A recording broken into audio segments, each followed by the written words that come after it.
Hello, everyone. So today we'll be talking about three thinkers, Deleuze, Guattari, and Baudrillard. So in the image, you can see Deleuze on the top left, Guattari on the top right, and Baudrillard on the bottom.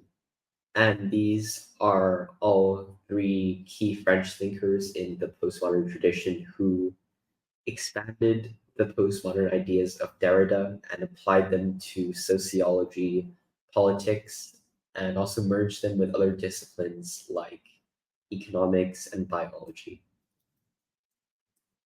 So, overview of today, we'll be discussing four key questions. The first, is reality still real? What is value? What is desire? And should thinking be done in an arborescent or rhizomatic way? And we'll be approaching these questions through the key ideas of those three thinkers, Deleuze, Guattari, and Baudrillard. So, is reality still real? Jean Baudrillard argued in his book Simulacra and Simulation, which is his most famous work, that in postmodernity, there has been a fast emergence of what he terms hyperrealities. A hyperreality is the condition where a simulacrum, which he defines as a copy or representation of reality, becomes equally as real, replacing the reality or making it indistinguishable from the reality itself. So this isn't simply a mere representation of something. Like, for example, if you see an apple and you draw a painting of that apple in a realist way, that is not a hyper real representation of the apple, because a hyper real representation of the apple would be able to be confused with the original apple itself and perhaps also replace that apple. So, an example of hyperreality is social media, which began as a model of reality, but then gradually became a model for reality as the ideas of social media and those of real life become indistinguishable and people become more and more influenced by social media. So, originally, social media was a way to share the experiences of people in their day to day lives, and therefore it's a model of reality because it represents that reality.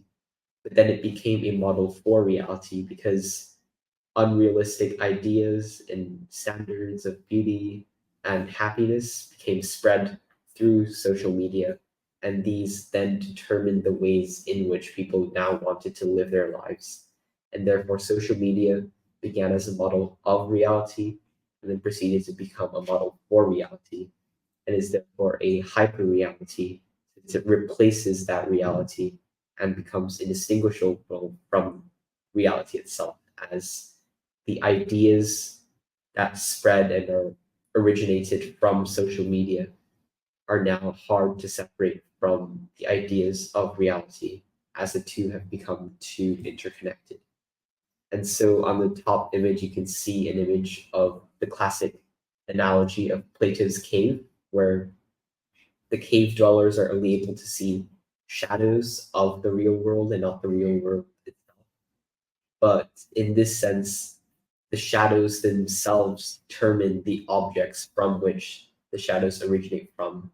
And so the effect precedes the cause. And in a way, the shadows are equally as real as the original objects themselves, at least in a postmodern context. So now we'll be talking about what value is, and this is also one of the primary focuses of Baudrillard's philosophy. So Baudrillard argues in his book For a Critique of the Political Economy of the Sign that capitalist consumers no longer buy things for how useful they are or for their monetary value, but instead for their sign value. So in classical Marxist theory, the determination of value from use is known as use value, and the determination of value based on monetary value is roughly equivalent to what Marx terms exchange value. And so classically, there's only been use value and exchange value as the two main ways of determining how valuable something is. But Baudrillard wrote in this book that there is now something called sign value, which has almost become much more important than use value and monetary value. And so now, in a sense, use value and monetary value are themselves determined by our perception of sign value, just as the exchange value of an object is correlated, at least in some cases, to its use.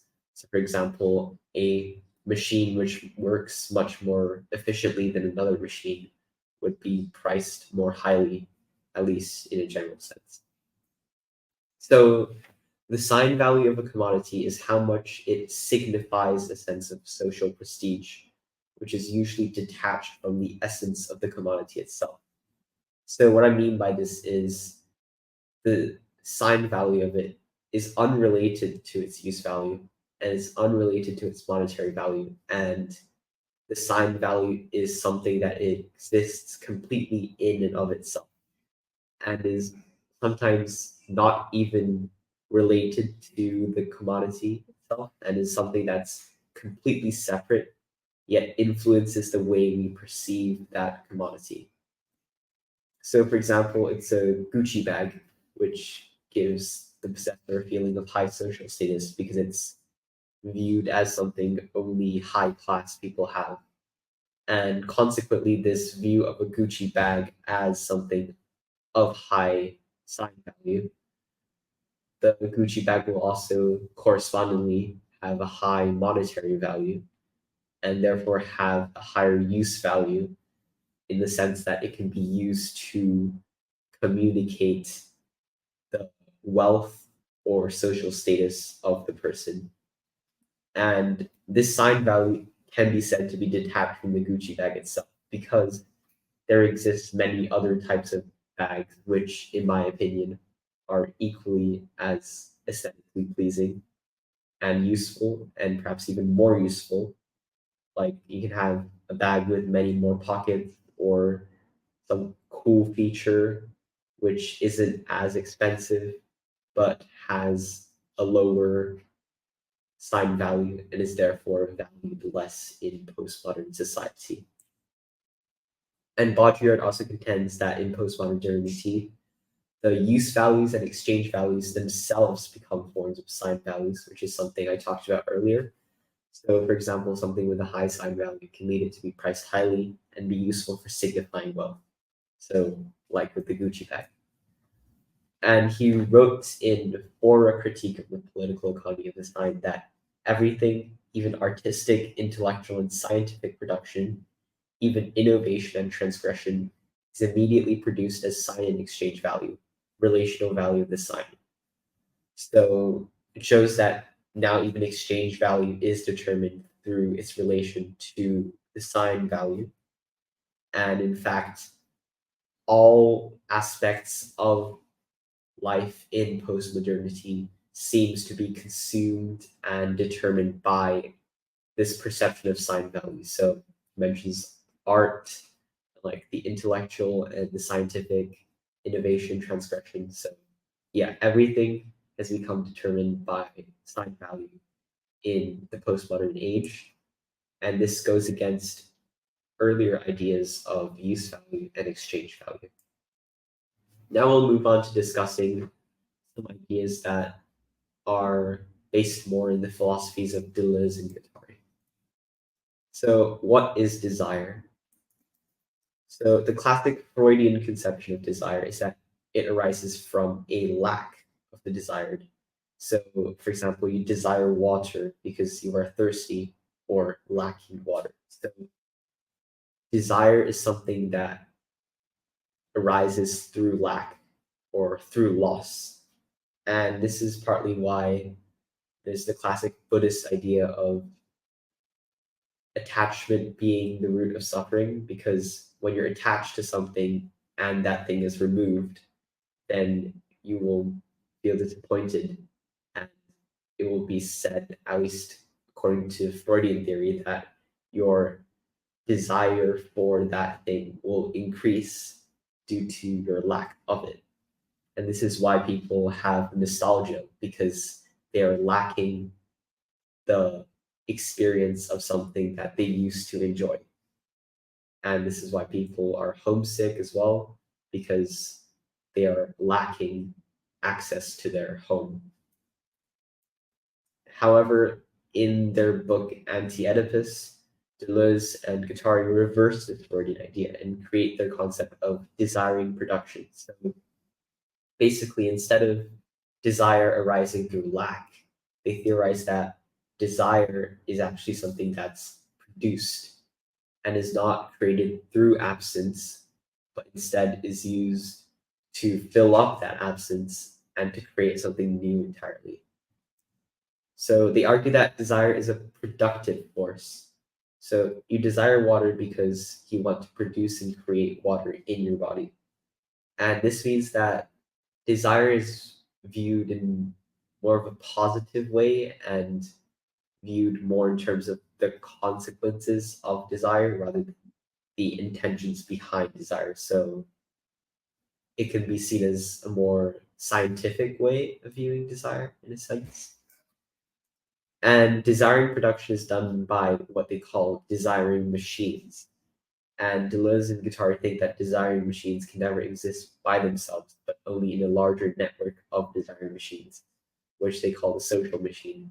And it's also important to note here that a desiring machine doesn't necessarily have to refer to a single human being, but can refer to institutions or particular groups of humans.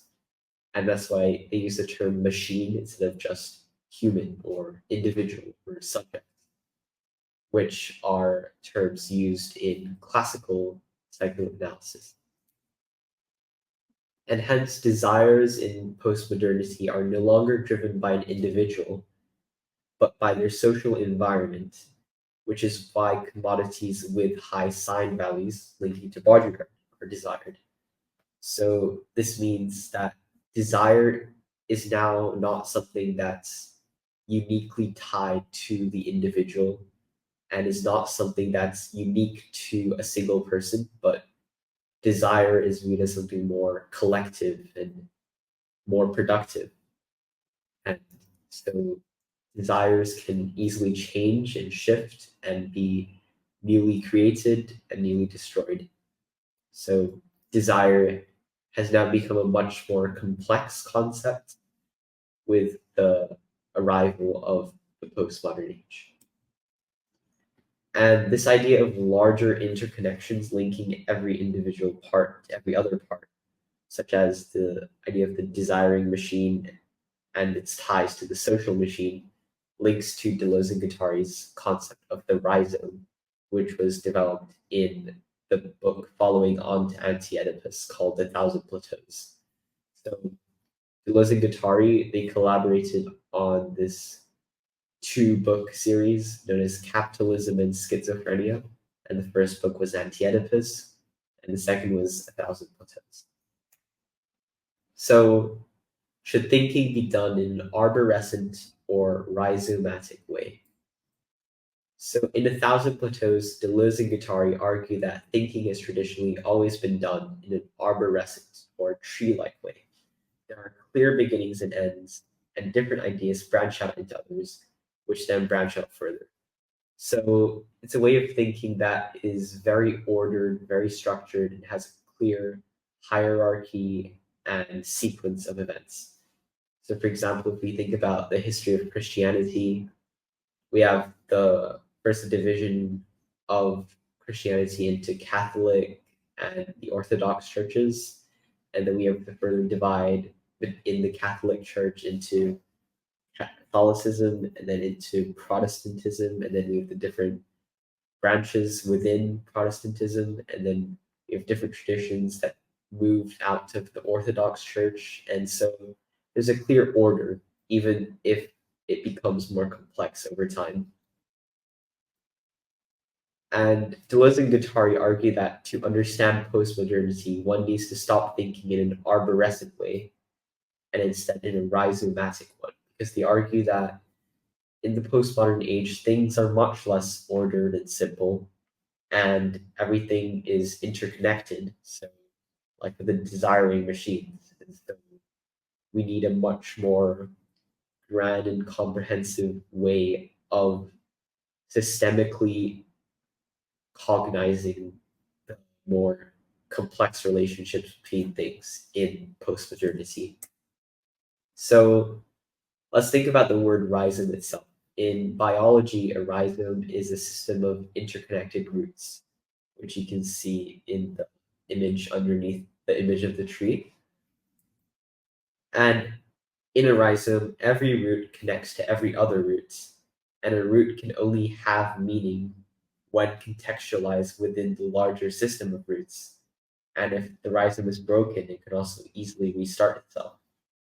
So this is contrary to a tree, where not every part of the tree connects to every other part. And the tree can have its individual parts separated, and we can still understand the meaning of those parts of the tree. And Deleuze and Guattari believe that the rhizome is the structure of many things in the postmodern age. And an example of this is the internet. And they also think that society itself is a rhizome, which leads them to conclude that in the postmodern age, there is no longer a distinction between the individual and the collective. So they leave with this grand conclusion that the society equals the individual, at least when conforming to postmodernism and the unique conditions which govern the postmodern age. So that is it for today. Thank you.